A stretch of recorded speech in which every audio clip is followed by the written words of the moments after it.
Poderoso es nuestro Dios. Muy buenas noches. Dios te bendiga, Dios te guarde. Te habla el pastor Alex, dándote nuevamente un cordial saludo desde mi hogar. Y en el día de hoy trayendo el estudio bíblico, pero para la iglesia Emanuel de Hartford. Por la gracia y la misericordia de Dios tengo la bendición de poder ser pastor en la ciudad de Waterbury, en la iglesia Jesús de Nazaret.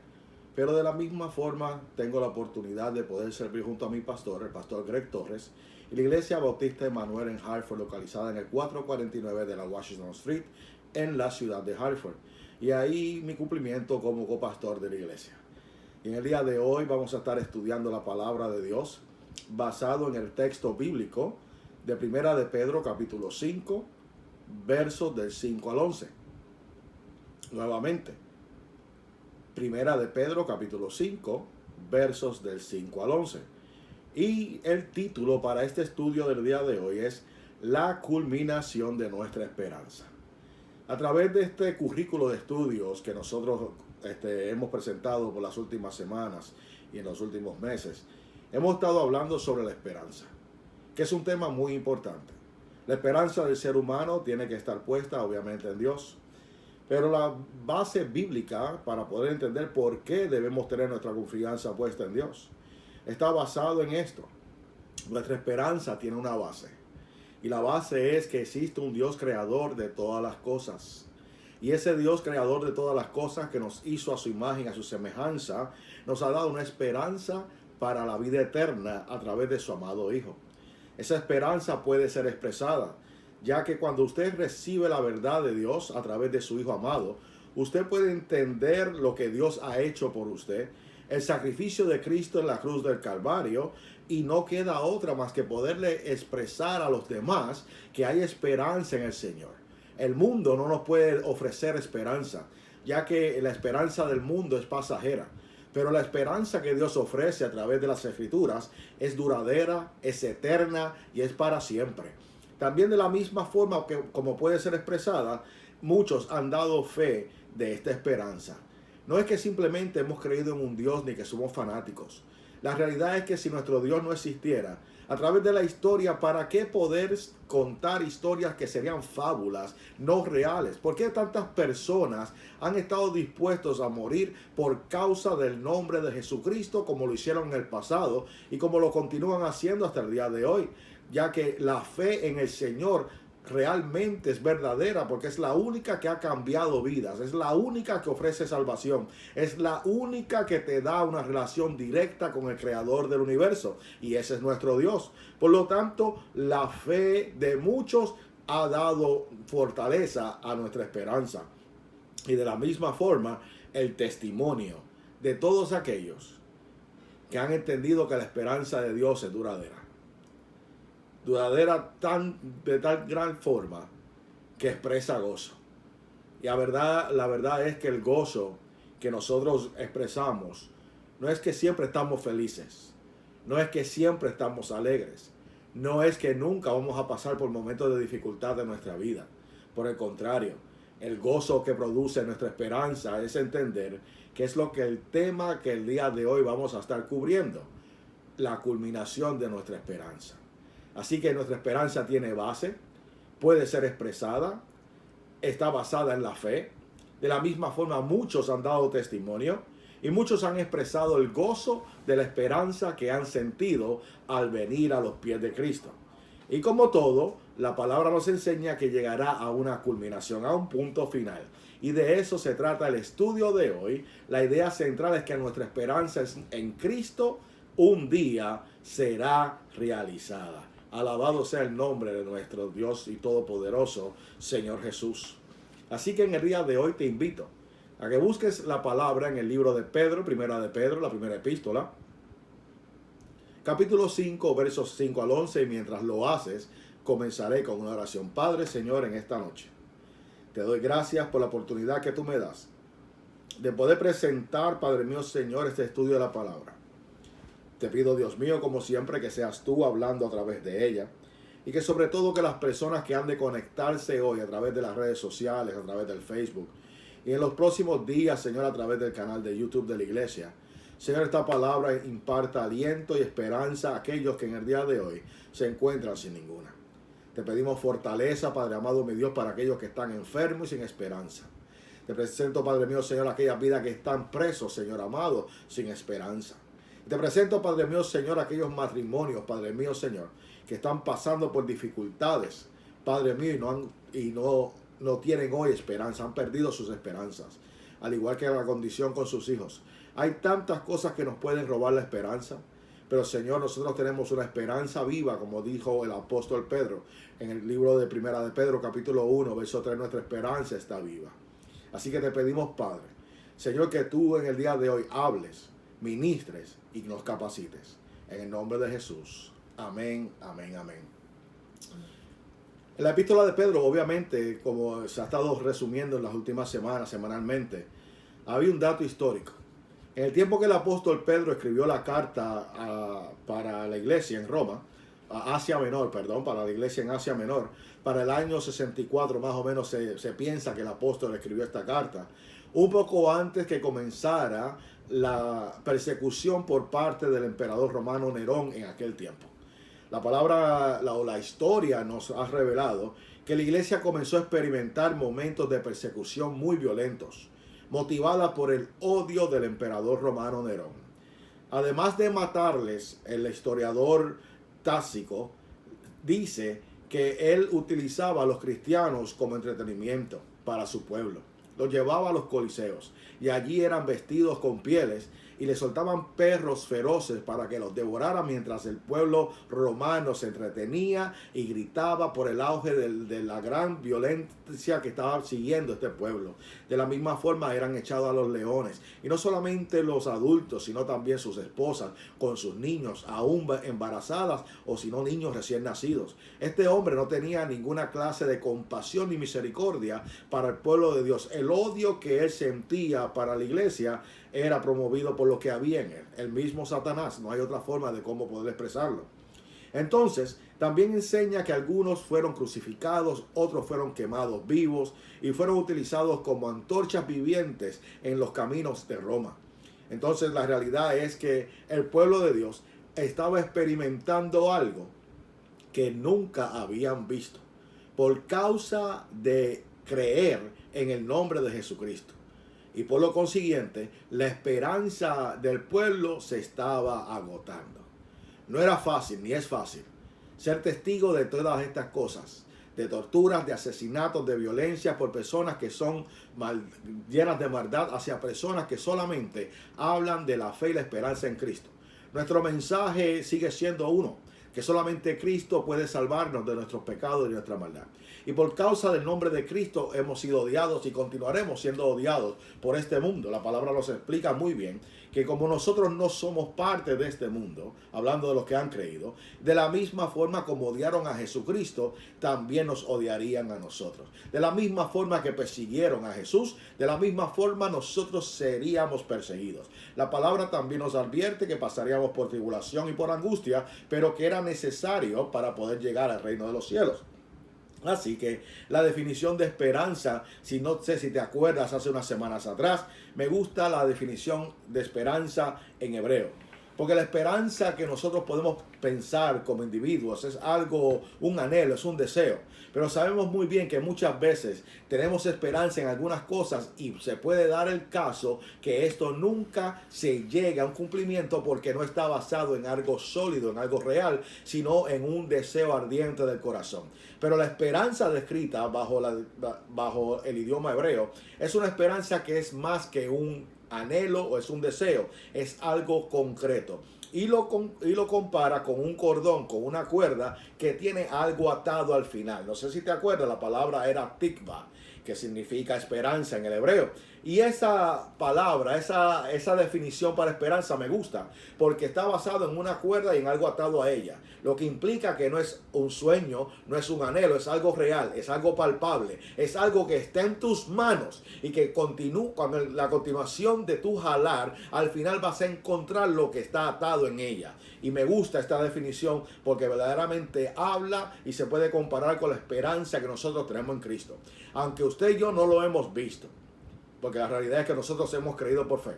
Nosotros no estuvimos en los tiempos donde Jesús habitó en esta tierra corporalmente, pero hemos creído gracias a la esperanza de aquellos que creyeron en Él y no dudaron en testificar aún a cuesta de sus propias vidas de que hay una esperanza de la salvación y de la vida eterna que está formada en Cristo, nuestra piedra de la salvación, nuestra roca eterna. Y gracias a esos valientes hombres y mujeres que no tuvieron temor en exponer sus vidas delante de leones, delante de fieras, delante de concilios, delante de los gobiernos, no dudaron nunca en renunciar a su esperanza, porque ellos entendieron muy bien que la promesa de Dios está garantizada para aquellos que en Él creen y que nuestra herencia no proviene de este mundo, sino que está reservada en los cielos. Alabado sea el nombre de nuestro Señor Jesucristo.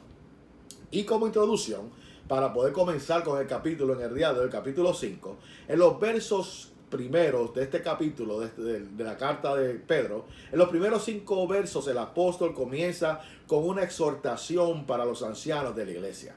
Y cuando estamos hablando de ancianos, no estamos hablando de personas de mucha edad, muy viejitos que están a punto de partir con el Señor. Estaba refiriéndose aquí a la palabra traducida a los obispos, hombres básicamente del clero con un cargo, con una posición.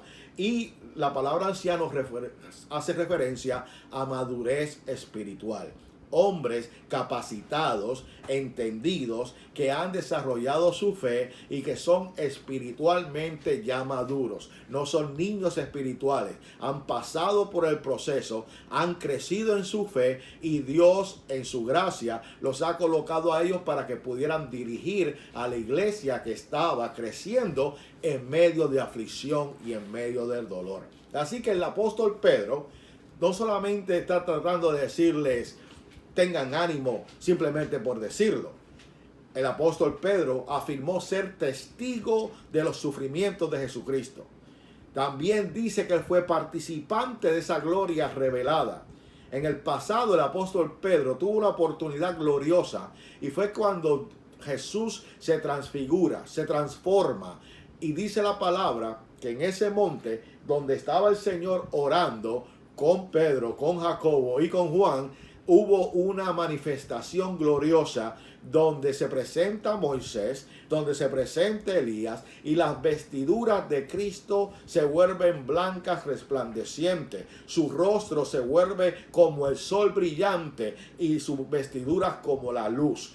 Y vio aún más que eso, porque dice que una nube los cubrió y la chequina de Jehová, la chequina del Padre, la presencia del Padre, se presentó en ese lugar donde ellos fueron testigos al escuchar la voz del Padre, donde Él mismo declaró: este es mi Hijo amado en el cual me complazco, a Él oíd, dice la Escritura. Por lo tanto, dice la palabra que Pedro no solamente fue testigo de esta transfiguración, sino que también el apóstol Pedro fue uno de los llamados por el mismo Jesús, fue conducido por Jesús a través de 3 años en un proceso de aprendizaje, de discipulado, de crecimiento. Y Pedro fue un hombre que estuvo siempre muy cerca al Maestro, al Señor Jesucristo. Por eso es que le está diciendo a estos lectores para esta carta de Asia Menor que soy testigo de los sufrimientos de Cristo. Él entendió lo que Cristo sufrió. Él vivió básicamente lo que Jesús vivió en el momento que aunque él negó al Maestro, él entendió el dolor. Las Escrituras no dicen que él estuvo en el momento de la crucifixión, pero no podemos pasar por alto que quizás a lo lejos estuvo observando. Sabemos que él sí estuvo en la casa de Anás y de Caifás cuando Jesús fue llevado a un juicio tarde en la noche y fue azotado, y ahí fue básicamente llevado al escarnio. Sabemos todas estas cosas. Lo que sí queremos enfatizar es que el apóstol Pedro no simplemente escuchó de Jesús, sino que vivió con Jesús. Fue testigo ocular de los milagros de Jesús. Fue ese hombre que cuando caminaba sobre las aguas, el Señor lo levantó en el momento cuando él comenzó a hundirse. Pedro le da una instrucción a los líderes de lo que deben de hacer. Y ese capítulo 5, verso 1 dice: ruego a los ancianos que están entre vosotros, yo, anciano también con ellos, y testigos de los padecimientos de Cristo, que soy también participante de la gloria que será revelada. y el verso número 2, comienza el apóstol a darle básicamente unas instrucciones a los ancianos, a los obispos, al presbiterio, básicamente a los sacerdotes, a los que estaban a cargo de las iglesias que se estaban formando. Y esto es apacentar la grey de Dios. Y esto verdaderamente habló a mi vida en el día de hoy. Apacentar la grey de Dios. Y viene a la mente cuando Jesús, después de que resucitó, fue en búsqueda de Pedro. Usted conoce muy bien la historia en Juan capítulo 21, cuando Jesús se le acerca y le pregunta, ¿me amas más que estos? Entonces la contestación de Jesús, apacienta mis corderos. La segunda pregunta nuevamente, ¿me amas? El apóstol Pedro le contestó de la forma, sí te amo. Pastorea mis ovejas. Y de momento una tercera pregunta, la misma pregunta, ¿me amas? Y dice la palabra que Pedro, entristecido, le contestó, Señor, tú sabes todas las cosas y tú sabes que te quiero. Porque la realidad es que el amor que Dios está hablando, el amor ágape, al final ningún hombre puede amar de esa forma. El amor fileo es el que él expresa al final, entendiendo que su amor tenía limitaciones, pero con todas sus limitaciones él sabía muy bien que él amaba al Señor. Entonces el apóstol Pedro lo que le está diciendo a los lectores de esta carta en los primeros versos es que primeramente los ancianos están para instruir, para guiar, para nutrir y para cuidar las ovejas. El pastoreo o la obra pastoral sugiere provisión espiritual, protección, supervisión, disciplina, instrucción y dirección. Y sobre todo está hablando no por fuerza. En otras palabras, no lo hagas de mala forma. El pastor, el líder, porque no solamente es para el pastor, sino para los ancianos de la iglesia. Y no significa que por ser un anciano de la iglesia eres un pastor, pero quizás eres un líder en la cual estás funcionando, donde Dios te ha capacitado y ya tienes una madurez espiritual. Esto también se te aplica a ti. El deseo de Dios es que cuando le sirvamos, no lo hagamos obligado, no lo hagamos por fuerza, no lo hagamos simplemente porque si no lo hago yo, ¿quién lo va a hacer? Básicamente lo que está diciendo es que lo hagamos voluntariamente y no por ganancia deshonesta, dice la palabra, sino con ánimos y con deseos, porque las ovejas le pertenecen a Dios. Y esto contradice un poco lo que muchas personas en el día de hoy tristemente han tomado el evangelio como una fuente de ganancia. ¿Qué ganancia tenían en aquel tiempo los hombres y las mujeres de Dios que estaban siendo perseguidos? Donde no podían reunirse libremente en un local, donde no podían pararse bajo un árbol para declarar la grandeza de Dios y colectar ninguna clase de diezmo de ofrenda sin pasar por una persecución. ¿Qué ganancia tenían cuando tenían que estar constantemente caminando, huyendo por sus vidas? Estos hombres no sacaron riquezas del evangelio, porque ellos dieron por gracia lo que por gracia habían recibido. Así que no era tiempo de acumular riquezas, porque las riquezas que ellos estaban acumulando estaban siendo acumuladas en el reino del Padre. Y es muy interesante ver eso, que cuando hagamos la obra de Dios no lo hagamos pensando en recompensa en este mundo, y sobre todo que no lo hagamos por fuerza, que en otras palabras, en contra de nuestra voluntad. Primeramente recordando de que no somos los dueños de las ovejas y que tenemos que dar una buena conducta, tenemos que dar testimonio, vivir ejemplo para que las demás personas puedan ver a Cristo a través de nosotros. Entonces, ¿por qué?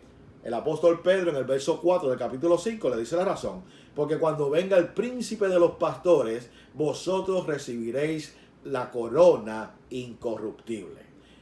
Y sigue aconsejando a los jóvenes. Cuando estamos hablando a los jóvenes, estamos hablando de los nuevos convertidos, aquellos que son niños espirituales, y le da una ordenanza: estar sujetos, estén bajo la autoridad de los ancianos, de sus líderes y de su pastor.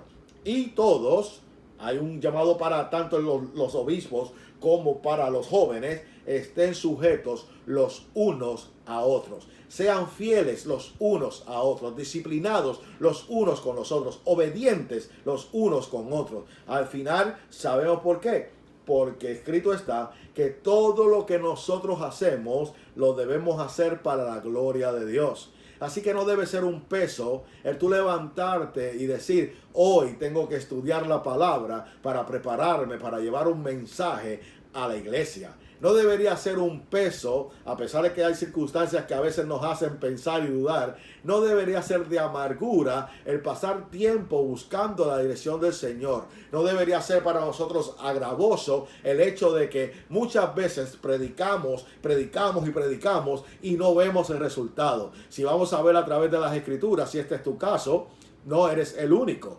Jeremías predicó por 40 años y ninguno procedió al arrepentimiento. Ninguno escuchó su mensaje. Nadie se arrepintió. 40 años predicando la palabra de Dios. ¿Tú te imaginas predicar 40 años y ningún convertido? Predicar 40 años y ningún bautismo. Predicar por 40 años y ninguna clase de crecimiento espiritual. Eso debe darnos a nosotros ánimo para continuar, porque entendemos que todo lo que hagamos, sea de palabra o de hecho, lo hacemos para el nombre de nuestro Señor Jesucristo y tenemos que darle gracias a Dios el Padre por medio de Él, según el libro de Colosenses, capítulo 3, verso 17. Y de la misma forma, ese capítulo 3 de Colosenses es muy bueno porque dice que todo lo que hagamos, hacerlo de corazón, como para el Señor y no para como los hombres, sabiendo que del Señor recibiréis la recompensa de la herencia, porque a Cristo servimos. Aleluya. ¿Y cuál es la recompensa que el apóstol Pedro ahora está mencionando? Para ti, líder, para ti, pastor, para ti, hombre y mujer que estás pasando por la prueba de fuego, no te rindas, porque hay una corona incorruptible de gloria para aquellos que mantengamos nuestra mirada en Él a pesar del sufrimiento y el dolor. Alabado sea el nombre de nuestro Señor Jesucristo. Entonces comenzamos. En el libro hay una aplicación para la vida y tenemos un contexto. Pero no lo voy a leer si usted es de la iglesia local, usted tiene el libro, léalo en su hogar. Espero que haya estudiado la lección para el día de hoy, pero tiene el tiempo de hacerlo.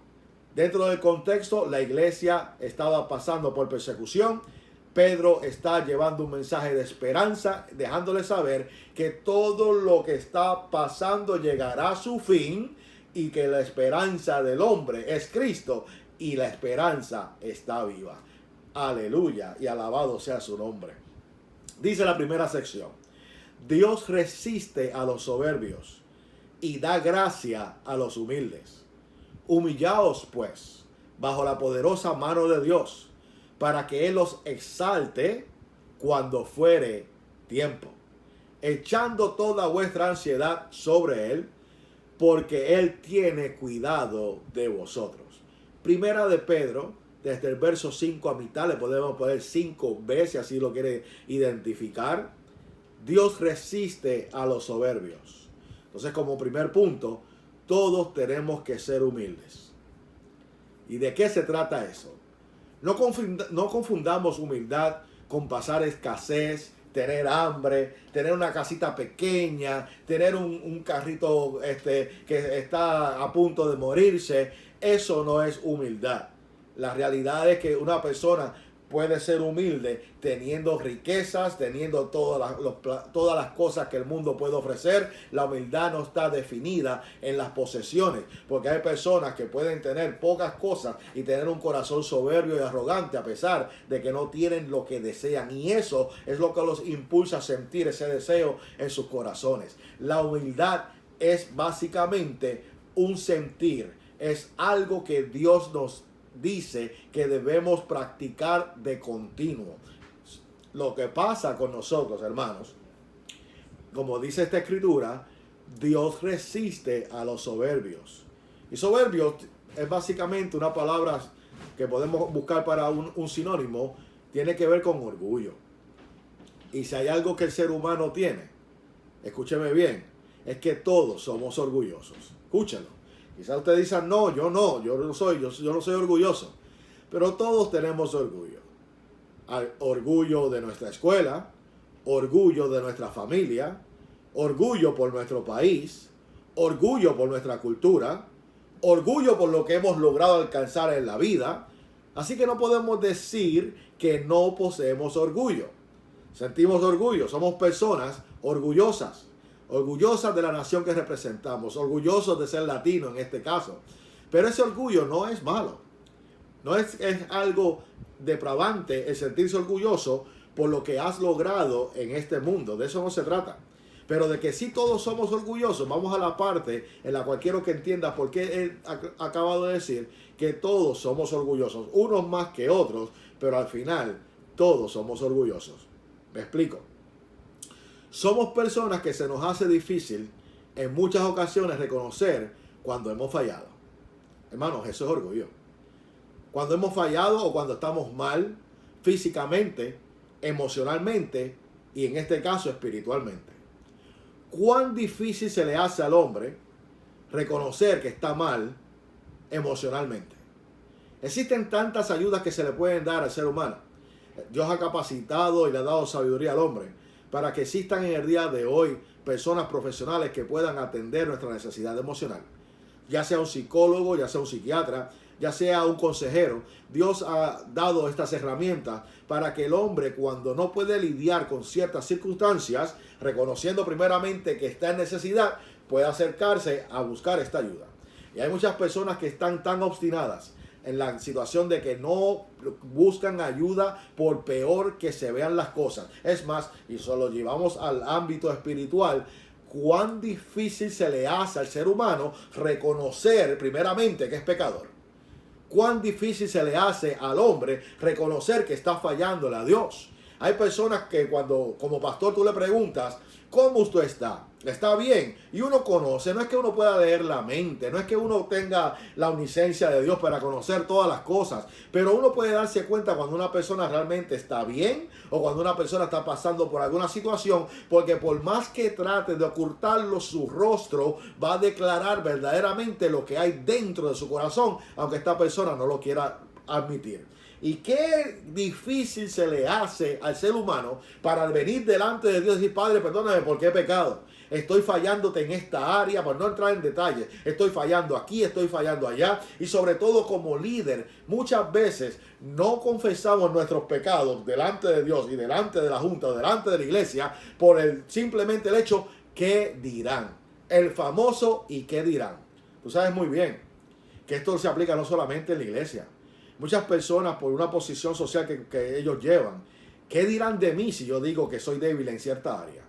¿Qué dirán de mí si yo digo que tengo problemas con el alcohol? ¿Qué dirán de mí si yo digo que tengo problemas con la pornografía? ¿Qué dirán de mí si yo tengo problemas con cualquier cosa que exista en el mundo? Las personas no somos honestas. El orgullo de qué dirán se va a manchar mi reputación. Si yo admito que soy débil, ¿qué clase de líder soy yo? Llevándolo en el ámbito espiritual.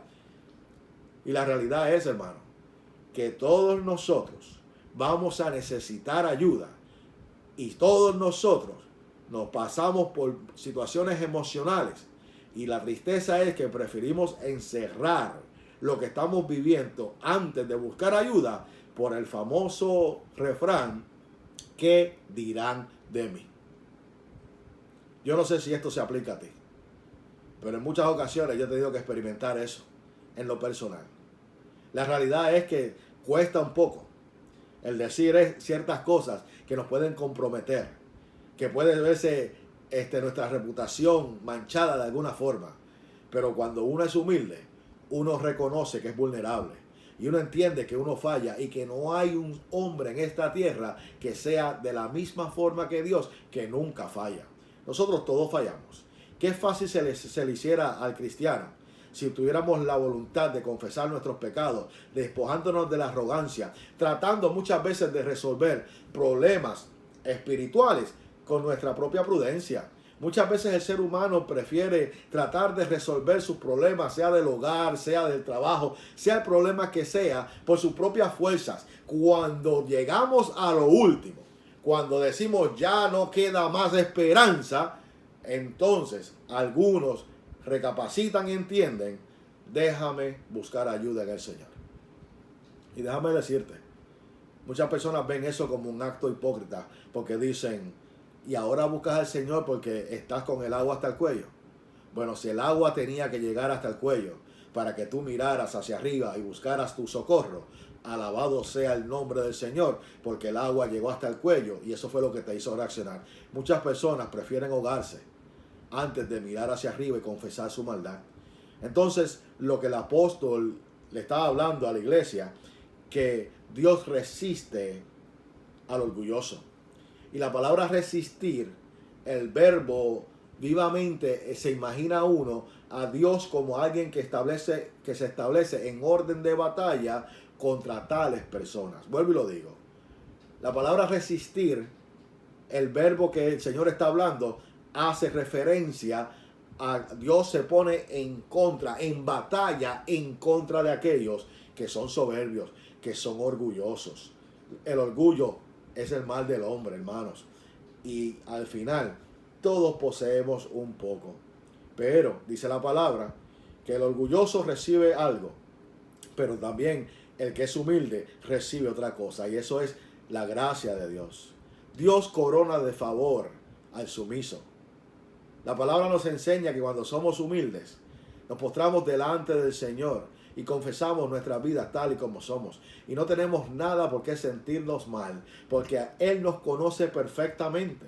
¿Por qué le da temor al ser humano abrir su corazón a Dios cuando Dios conoce todos los detalles íntimos acerca de ti? Antes que la palabra venga a tu mente, la palabra nos revela que ya el Señor conoce tus pensamientos.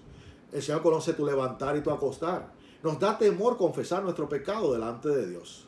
Nos da temor decirle al Señor, Señor, estoy fallando. Muchas veces existen personas que aún viviendo en desobediencia, continúan su vida como si nada estuviera pasando, ignorando que Dios está observando nuestras vidas de constantemente. Pero Pedro le está dejando saber a los humildes, Dios corona de favor, Dios los corona de gracia.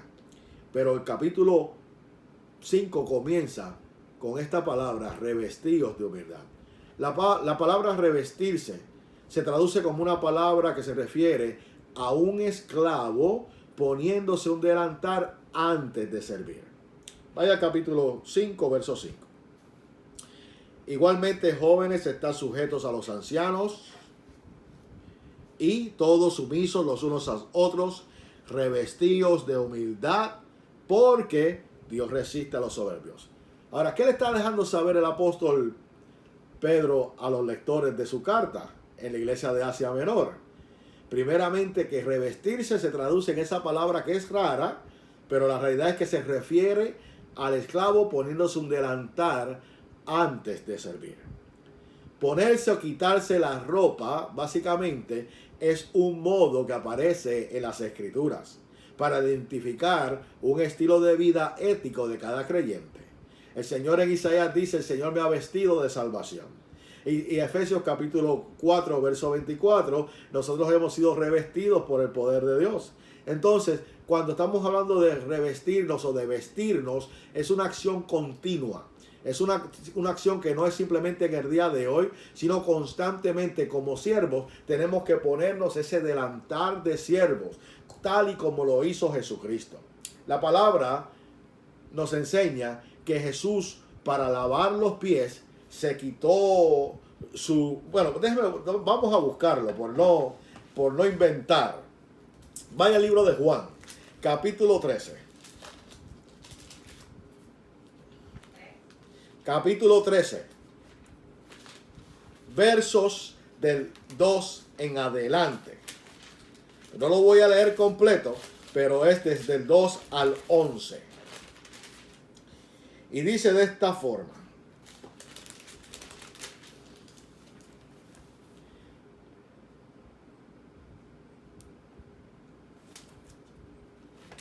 Perdónenme por el atraso.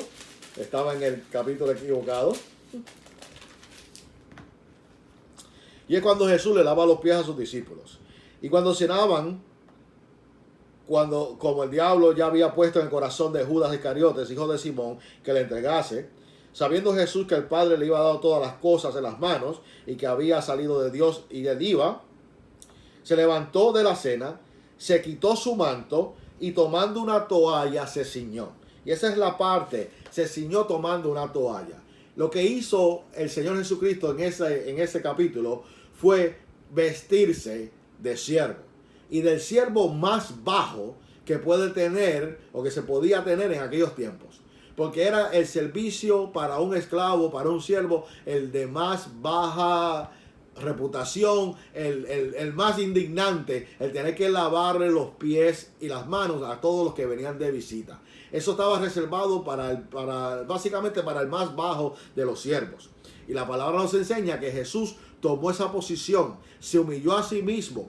Dice la palabra en el libro de la carta de Filipenses capítulo 2, que no hagamos nada por contienda, todas las cosas las debemos hacer con humildad, estimándonos los demás como mejores que a nosotros mismos. Y dice la palabra en ese capítulo, en capítulo 2 de Filipenses, versos del 3 al 8, mirando cada uno no por lo suyo, sino cada cual también por lo de los demás. Y dice la palabra que Jesús, no estimando a ser igual a Dios, se despojó a sí mismo y se hizo siervo. Y eso es lo que Jesús hizo. Se ciñó, se vistió el Rey, el poderoso Dios, creador de todas las cosas, se bajó a sí mismo, tomando forma de siervo. Se humilló delante de la mano poderosa del Señor. Y dice la palabra que cuando nos humillamos bajo la mano poderosa de Dios, Él nos exalta. Lo que pasa es que las personas tienen una confusión con ser humilde. Humildad no es significado de debilidad. Y muchas personas dicen que si tú eres muy humilde, las personas toman ventaja de ti. Si tú eres muy humilde, las personas no te van a respetar. Y tristemente es un pensamiento equivocado. Realmente vivimos en un mundo lleno de maldad, en la cual las personas no saben apreciar al hombre bueno, a la mujer buena, al que se queda callado, al que no habla mucho. En la realidad es que sí toman ventaja de personas así. Pero Dios quiere que nosotros seamos humildes, porque toma fuerza, determinación y dominio propio para no dejarnos inyectar por lo que el mundo hace o con lo que el mundo pueda traernos. Por el contrario, tenemos la responsabilidad delante de Dios de ser siervos humildes. La palabra dice en Santiago capítulo 4, verso 10, humillaos delante del Señor y Él nos exaltará. Entonces, humillarnos bajo la poderosa mano de Dios no es señal de opresión, sino de confianza total. Vuelvo y te lo digo. Humillarnos debajo de la mano poderosa del Señor no es señal de opresión, sino de confianza total en Él. Mateo capítulo 23, verso 12 dice, porque el que se enaltece será humillado, y el que se humilla será enaltecido. Y continúa el apóstol hablando en este capítulo del libro de Pedro. Volvemos a las Escrituras, donde él dice, es bajo la poderosa mano de Dios para que Él los exalte cuando fuere tiempo. Y cuando fuere tiempo está hablando de dos cosas, dos términos. En ese momento la iglesia estaba pasando por persecución. Por lo tanto, dentro del contexto, a su debido tiempo no se debía, en medio de la aflicción y el dolor que estaban atravesando. Sería algo irónico y sarcástico por parte del apóstol. Pero el apóstol lo que se estaba refiriendo es, a su debido tiempo, la exaltación será en la segunda venida, cuando Cristo retorne a este mundo a buscar a su iglesia, donde los muertos en Cristo se levantarán primero, dice la palabra de Dios, y aquellos que habamos quedado seremos transformados y arrebatados juntamente con Él para encontrarnos en las nubes. Entonces, a su debido tiempo, en estos momentos es el tiempo de pasar por los momentos difíciles que tú estás atravesando. Ese es el momento. No hay exaltación en estos momentos, no hay gloria en estos momentos, porque lo que estás atravesando quizás es dolor, momentos difíciles, angustias. Y el Señor sabe eso. Lo que el apóstol quiere dejarnos saber es que va a haber una exaltación, va a haber una culminación de nuestra esperanza. Y es que a su debido tiempo, como dice la Escritura, el Señor tiene cuidado de nosotros y nos exaltará. Nos honrará básicamente por haber soportado fielmente la carga de nuestro servicio. Hay un llamado para confiar en Dios. En el verso 7 dice de esta forma: echando toda vuestra ansiedad sobre Él, porque Él tiene cuidado de vosotros. Un llamado a confiar en Dios. ¿Cómo? Depositando nuestra ansiedad en Cristo. Fácil dicho, difícil el hacerlo. ¿Por qué se nos hace difícil confiar en Dios plenamente? Muchos decimos, yo confío en Dios, pero confiamos en Dios de acuerdo a la situación. Tenemos fe cuando la situación se acomoda para tener fe. Cuando la fe es probada fuertemente, cuando somos sacudidos fuertemente, nuestra fe comienza a tener variantes. Comenzamos a menguar, comenzamos a ponernos ansiosos. La ansiedad es un trastorno mental. Así mismo lo describe cuando tú buscas la definición de lo que es ansiedad.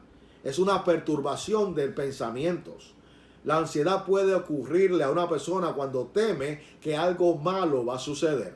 Y la realidad que en este tiempo la iglesia estaba siendo perseguida ferozmente por Roma, por el imperio completo. Roma conquistó básicamente lo que es el occidente, perdón, el oriente.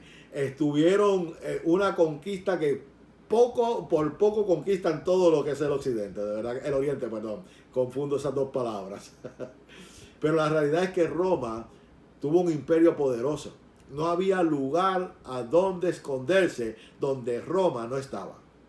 Sus provincias, en todos los lugares que ellos habían conquistado, habían representantes del imperio. Y a través de las cartas, simplemente era un hecho de que todo cristiano, donde quiera que fuera encontrado, tenía que ser ejecutado. Entonces, había ansiedad, porque la realidad era que algo malo les iba a acontecer. ¿Y quién no se pone ansioso cuando hay malas noticias? Esta palabra no es para decirnos que no debemos ponernos nunca en ansias, o nunca deprimirnos, o nunca estar tristes. De esto no se trata. Es que la realidad es que nosotros como seres emocionales vamos a permitir que los pensamientos nos perturben. Y podemos llegar a una ansiedad.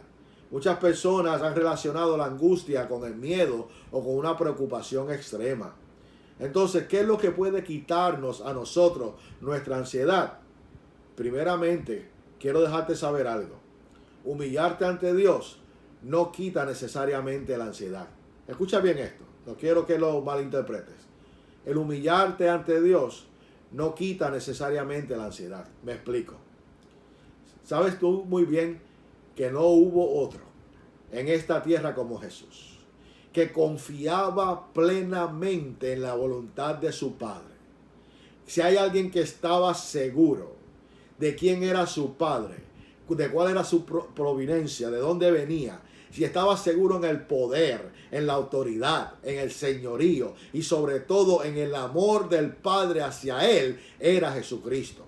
Y si hay alguien a través de los relatos bíblicos que ha confiado y que confió plenamente en todo momento, fue nuestro Señor Jesucristo. Pero hubo un tiempo, hubo un momento en específico que Jesús, habiéndose humillado hasta lo sumo, dice la palabra, se humilló delante de Dios, tomando forma de siervo para servir a la humanidad caída, para poder redimir al pueblo del Señor. Cuando estaba orando en el monte Getsemaní, dice la palabra que él experimentó una gran angustia. Angustia y ansiedad van de la mano. Son palabras sinónimas, básicamente. ¿Y qué estaba pasando? Había miedo, había preocupación en la mente de nuestro Señor. Él iba a experimentar el dolor, la angustia, la separación momentánea cuando Dios iba a quitar su mirada sobre él. El dolor que él iba a experimentar en su carne era un dolor que usted y yo nunca podemos ni hubiésemos podido resistir. Era una angustia tan fuerte que comenzó a sudar gotas de sangre, dice las Escrituras. Entonces Jesús, habiéndose humillado delante de Dios, pasó por ansiedad, pasó por un momento de gran angustia. Mentalmente, las cargas que Jesús iba a llevar le afectaron. Así que si Jesús pasó por un momento de ansiedad, confiando plenamente en el Señor, que usted y yo lo atravesemos, no significa que usted está fracasando. Somos seres humanos. No seamos tan fuertes con nosotros mismos. Dios entiende que nosotros somos débiles, Por eso envió a Cristo en nuestro lugar, para que Él resistiera por nosotros lo que nosotros nunca hubiésemos podido resistir. Él llevó por nosotros básicamente nuestro pecado y nuestra maldad. Ahora lleva por nosotros, en medio de las circunstancias y en medio de los sufrimientos, Él está con nosotros a través de su Espíritu Santo. Podemos tener confianza en el Señor porque Él tiene cuidado de nosotros. Salmo 55, verso 22. Búsquelo. Salmo 55, verso 22. Dice de esta forma: echad sobre Jehová tu carga, y Él te sustentará, y no dejará para siempre caído al justo. Vive Dios. Así que echa sobre Jehová tu carga, tu ansiedad.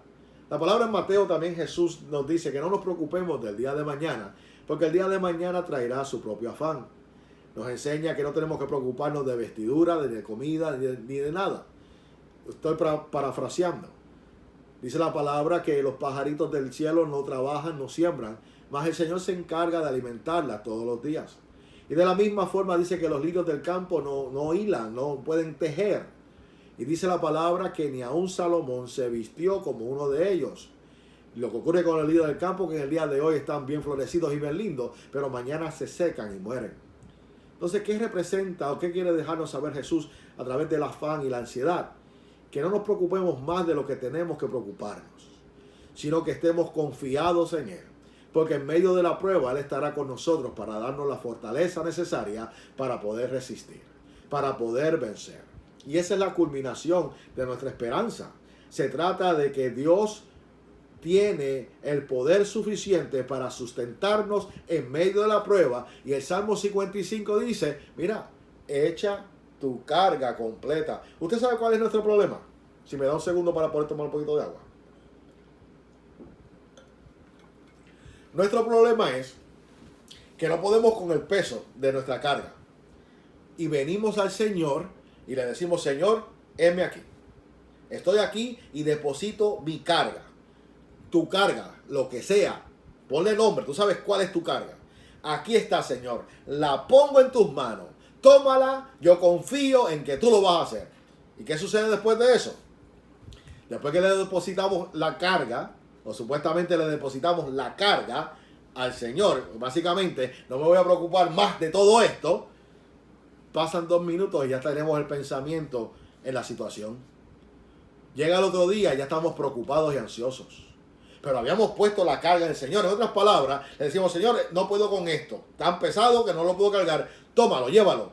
Pero después se lo queremos quitar y llevarlo nosotros. Cuando desde el principio no éramos capaces de poder llevarla porque era demasiado pesada para nosotros. Entonces, esto es lo que pasa. La contrariedad del ser humano es que decimos que confiamos en Dios. Aquí está, lo ponemos en tus manos, pero 2 minutos después se la queremos sacar de sus manos y queremos resolverlo antes que Él mismo. Y por eso es que nos encontramos con frustraciones y con ansiedad. Porque cuando tratamos de resolver ese asunto por nuestra propia prudencia, por nuestra propia arrogancia, y se nos olvida que lo único que puede es Él. Y Él lo va a hacer en su tiempo, no en el tiempo de nosotros. Mientras tanto, quizás es la voluntad de Dios que pasemos por el horno de fuego, que pasemos por la persecución y por la angustia, porque Dios está llevando la carga, nos está ayudando para que nosotros podamos llegar a la meta. Pero no significa que tú pones tu carga hoy en las manos del Señor y ya inmediatamente se resolvió el asunto. Hay algunas cosas que Dios puede operar de esa forma, pero el caminar con Dios es diario. Nuestra cruz es una cruz diaria. Tenemos que cargarla todos los días hasta que nosotros lleguemos al Calvario espiritual y muramos a este hombre carnal, a este hombre perdido. Morir significa vivir para Cristo. Y hacia ahí nos quiere llevar el Señor, a una muerte al pecado por completa. Cuando lo logre el Señor, entonces nos llamará. Porque aquel que comenzó la buena obra en vosotros, la ha de perfeccionar hasta el día de Jesucristo. Alabado sea su nombre.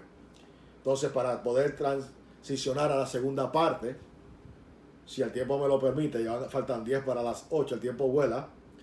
¿Qué nos quiso decir el apóstol Pedro con esta sección?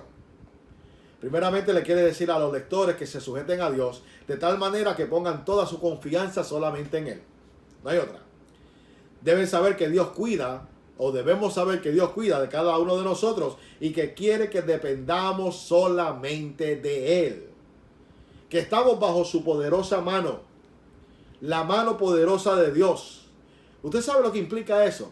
Fue la mano poderosa de Dios la que libró a Israel de su esclavitud en el desierto. Ellos no pudieron librarse por ellos mismos. Fue la mano poderosa de Dios que fue y envió a Moisés, y por la mano poderosa de Dios, a través de las plagas, a través de las grandes señales, Dios libertó a su pueblo. Los esclavos fueron comprados, redimidos con la sangre del cordero a los dinteles de sus puertas. Salieron a libertad y fue la mano poderosa la que los libró de los males, del ejército del faraón. Dividió el mar, hizo que saliera de la peña agua y que le encendiera pan del cielo. La mano poderosa de Dios estuvo y está y estará con su pueblo por siempre, porque Él es el que cuida de nosotros.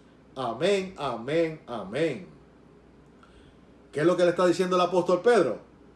Que Dios nunca se va a olvidar de ti.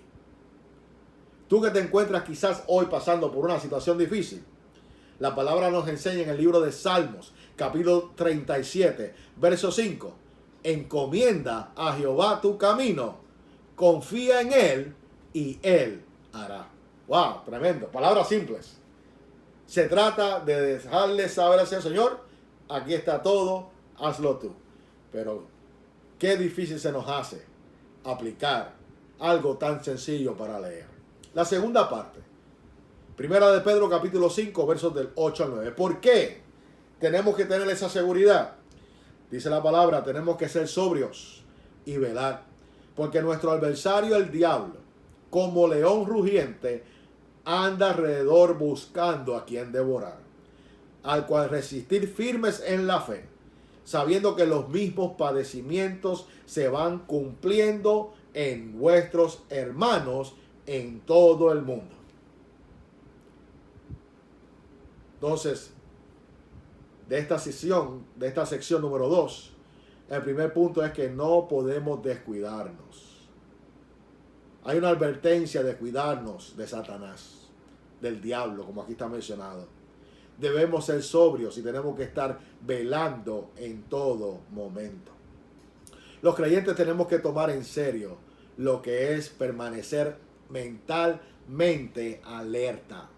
Y una mente que está angustiada, perturbada, ansiosa, no puede estar alerta a las artimañas, que en este caso son las mentiras del diablo. De eso estuve predicando el domingo pasado en la iglesia.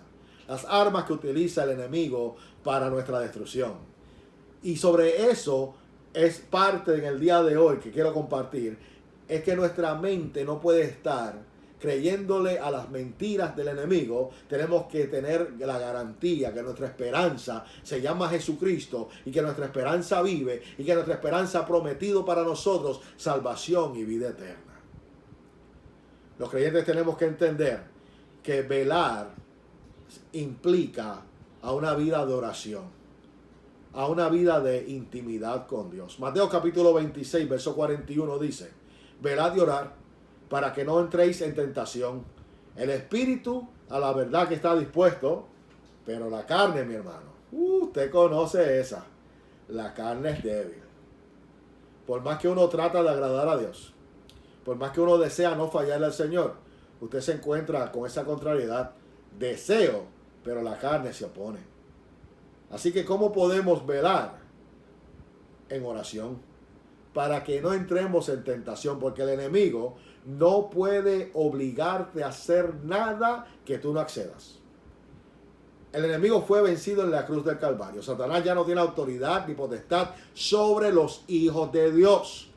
Escuche bien eso, sobre los hijos de Dios. Así que un cristiano no puede ser poseído por un demonio, un cristiano no puede ser poseído por Satanás, pero sí puede ser influenciado por las fuentes del mal. Sí puede ser influenciado, pero es influenciado de acuerdo al deseo propio, a nuestras propias concupiscencias. Así que para poder vencer nuestros deseos carnales, nuestros deseos, tenemos que tener una vida de velar orando. Y dice la palabra en 1 Corintios capítulo 16, verso 13, velad y estar firmes en la fe. Otra forma de velar es que nuestra fe no tenga variantes, que confiemos en el Señor hoy, mañana y siempre de la misma forma. Aunque vengan momentos de dificultad en nuestra vida, nuestra confianza tiene que estar puesta en el Señor. Por lo tanto, la palabra dice que no nos durmamos como los demás, sino que velemos y seamos sobrios, alertas, con nuestros sentidos funcionando como deben. Nosotros tenemos que entender que nuestro adversario es real, que Satanás existe, fue derrotado pero no destruido. El apóstol Pablo, a partir de su propia experiencia, está hablando, porque se acuerda esa historia de Lucas capítulo 22. Recuerda las palabras de Jesús hacia el apóstol Pedro cuando le dijo: Satanás te ha pedido para zarandearte como el trigo. ¿Qué pasó ahí?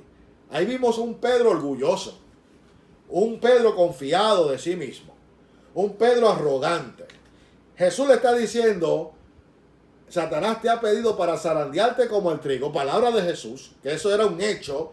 No es que simplemente no iba a acontecer, porque Jesús no le dijo: yo oré para que eso no te aconteciera. Dice la palabra que Jesús le dijo: mas yo he orado para una vez tu vuelto, confortes a tus hermanos. Porque él sabía muy bien que iba a caer y que iba a negarlo. Pero Pedro se creía muy fuerte. Oh, yo estoy con el Señor siempre. Yo camino con Él. Yo voy al monte con Él. Yo lo vi transfigurarse. Yo siempre he estado pendiente de Él. No me he separado como los demás. Yo imagino que Pedro estaba, bueno, usted lo puede ver en la lectura de Lucas capítulo 22. Cuando los demás se escandalicen, refiriéndose a los otros 11, yo no me voy a escandalizar. Yo no me voy a perturbar. Cuando los demás te abandonan o te abandonen, mira, cuenta conmigo, yo no. Le dijo: es más, yo no estoy dispuesto solamente a ir a la cárcel contigo, estoy dispuesto hasta a morir contigo, le dijo Pedro. Le dice Pedro. ¡Wow! ¡Qué arrogancia! ¿Eh? Se creía que no había nada que lo detuviera. Se le llenó el pecho de aire, como uno dice. ¡Qué forma de ver las cosas! Y Pedro tuvo que aprender. Porque esa misma noche, tal como Jesús se lo dijo, Pedrito terminó negando al Señor 3 veces. ¿Y por qué usted cree que Pedro cayó? Si usted busca luego Mateo capítulo 26, versos 40 y 41, la razón es que cuando Jesús se iba al monte con ellos a orar, Pedro dormía. Hablando solamente de Pedro, habían 2 más con él. Pedro no estaba velando. Pedro simplemente se sentía satisfecho con saber que Jesús estaba con él y que le amaba. Pero Pedro no estaba buscando más del Señor. No estaba buscando una intimidad más con el Señor. Jesús le estaba diciendo: orar y velar para que no entréis en tentación. Y cuando nosotros dejamos de orar, estamos expuestos a caer en la tentación. Y así sucedió. En medio de la prueba, Pedro fracasó fuertemente. Y este descuido lo hizo entender lo que realmente significa ser humilde y lo que es someterse a Dios. ¿Cómo poder resistirlo? Estando claros y firmes en nuestra fe. Resistir. Aquí es más, esta palabra resistir es más en el ámbito defensivo. En otras palabras, estar firme contra es lo que significa resistir en este verso. Con nuestras propias fuerzas no somos capaces de poder tomar la ofensiva para atacar a Satanás. Usted sabe muy bien lo que es defensiva y ofensiva. La ofensiva es el ataque. La defensiva, obviamente la palabra se determina sola. Nosotros con nuestras propias fuerzas no podemos pelear contra fuerzas del mal. Porque la palabra dice que nuestra batalla no es contra carne ni contra sangre, sino contra huestes espirituales. Así que para poder nosotros resistir, Santiago nos da la clave en el capítulo 4, verso 7. Someteos pues a Dios, resistir al diablo y huirá de vosotros. Y si usted busca en Efesios capítulo 6, la armadura de Dios. Dice la palabra que tenemos que vestirnos de la armadura de Dios. ¿Cuándo? ¿Una sola vez? No, todos los días. Porque todos los días que usted se levanta, usted está entrando a un campo de batalla. Y para que podamos estar firmes en contra de las acechanzas del diablo, para que podamos resistir el día malo, continúa el apóstol Pablo hablando aquí. Entonces, la vestimenta de esta armadura consiste en el cinto de la verdad, en la coraza de justicia, en el calzado, en el escudo de la fe, en el yelmo de la salvación. Estas 5 partes del uniforme del guerrero, del soldado romano, porque eso es lo que está describiendo la armadura de un soldado, se refiere a la protección que tenemos que tener en nuestro cuerpo cuando entramos al campo de batalla. La correa bien puesta, el yelmo en la cabeza protegida, el escudo, los zapatos, y tenemos que estar preparados con la verdad. Y la única arma que se nos da para nuestro contraataque o para poder atacar, para nuestra ofensiva, es la espada, que es la palabra de Dios. Así que tenemos 5 objetos en nuestra vestidura espiritual que están diseñados para que podamos resistir, porque el ataque es fuerte y solamente tenemos un arma para poder atacar y para poder defendernos, y esa es la palabra poderosa de nuestro Señor Jesucristo. No hay otra forma en la cual usted pueda vencer al enemigo si no es a través de la espada, a través de la palabra escrita. Como dijo Jesús al mismo enemigo, escrito está. Y sabemos que el Señor tuvo una victoria aplastante sobre la cabeza de la serpiente, porque el Señor se defendió con la palabra. Alabado sea su nombre. Así que no se nos olvide este detalle. No somos los únicos que estamos sufriendo. Nuestro adversario nos odia y desea nuestra destrucción. Por lo tanto, seremos odiados, perseguidos, encarcelados, llevados a muerte tal y como Jesús lo padeció. Como un león rugiente buscando a quien devorar, dicen las Escrituras. Esto significa que Satanás quiere causar terror y angustia en el corazón del creyente, como lo haría un león. ¿Usted se imagina escuchar un león rugiendo de hambre a su lado y que usted no tenga hacia dónde correr? ¿No va eso a infundir angustia y temor? Seguro que sí. El enemigo no quiere jugar con nosotros como hace el león en el circo. El enemigo lo que quiere es destrozarnos como un león destroza sin misericordia a su presa. Pero hay alguien que lo detiene. Alguien que pelea con nosotros, por nosotros. Pedro quiere comunicarle a los lectores que debían afirmarse en su lealtad hacia su Señor, hacia su Redentor, pese a los feroces esfuerzos del diablo para hacerle renunciar a la fe. Porque lo que el enemigo quiere hacer a través de lo que está haciendo en tu vida o quiere hacer en tu vida es que lleguemos a renunciar a nuestra fe. Y recuerda algo, que los mismos padecimientos se van cumpliendo en cada creyente en todo el mundo hasta el día de hoy. Tú no estás sufriendo solo, tú no estás sufriendo sola. Como tú, hay muchos que están pasando por el momento difícil. Los creyentes tenemos que ser constantes en nuestra fe. Colosenses capítulo 2, verso 5, puedes buscarlo luego. La prosperidad y la salud no siempre son indicios de bendición divina. Hay muchas personas que están afectados económicamente y en su salud. Pero eso no significa que porque estás pasando económicamente en momentos difíciles o tu salud está siendo afectada fuertemente, que no estás siendo bendecido por parte de Dios. Nuestra bendición es mucho más que eso. Los creyentes debemos ejercer nuestra fe, pero sobre todo bajo toda circunstancia. La persistencia es de vital importancia para cada uno de nosotros. Pedro utiliza la experiencia común de los creyentes que habían sido esparcidos por todo el imperio romano como motivación de aquellos que habían sido perseguidos. Sus experiencias no eran extraordinarias, porque estas no eran las únicas personas que estaban pasando por estos momentos difíciles. Eran todos los creyentes en todo el imperio romano. Así que no era solamente en Asia Menor. Y la última parte para concluir, dice de esta forma, primera de Pedro capítulo 5, versos 10 y 11. Mas el Dios de toda gracia, que nos llamó a su gloria eterna en Jesucristo, después de que hayáis padecido un poco de tiempo, Él mismo os perfeccione, afirme, fortalezca y establezca. A Él sea la gloria, el imperio, por todos los siglos. Amén. Esta es la culminación de nuestra esperanza. Primeramente, que el Dios de toda gracia está de tu parte. Que nuestro Señor Jesucristo, en Él tenemos la vida eterna. Y aunque tengamos que padecer, mire cómo dice, por un poco de tiempo. Yo entiendo que el dolor, la angustia, los momentos difíciles no son segundos. Dios nos está diciendo que no debes sentirte triste ni angustiado cuando estás sufriendo. No es eso.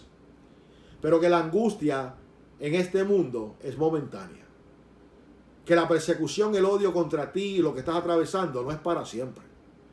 Que Dios nos ha dado la gracia suficiente en Cristo a través de su resurrección, para que a través de los padecimientos seamos perfeccionados, afirmados, fortalecidos y establecidos juntamente con Él para la gloria eterna en Cristo Jesús.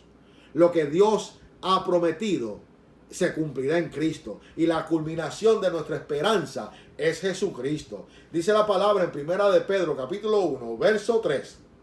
Bendito Dios, bendito el Dios y Padre de nuestro Señor Jesucristo, que según su grande misericordia nos hizo renacer para una esperanza viva por la resurrección de Jesucristo de los muertos.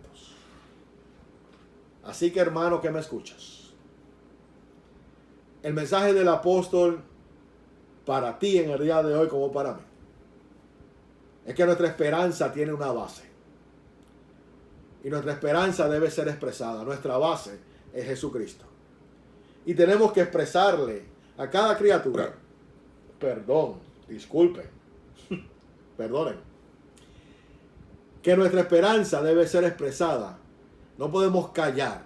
Tenemos que compartir este mensaje sobre nuestra fe, sobre la esperanza que tenemos en Cristo, que nos ha prometido la vida eterna, que nos ha prometido guardarnos del día malo, y que sobre todo lo que tú estás atravesando en el día de hoy es para nuestro propio bien.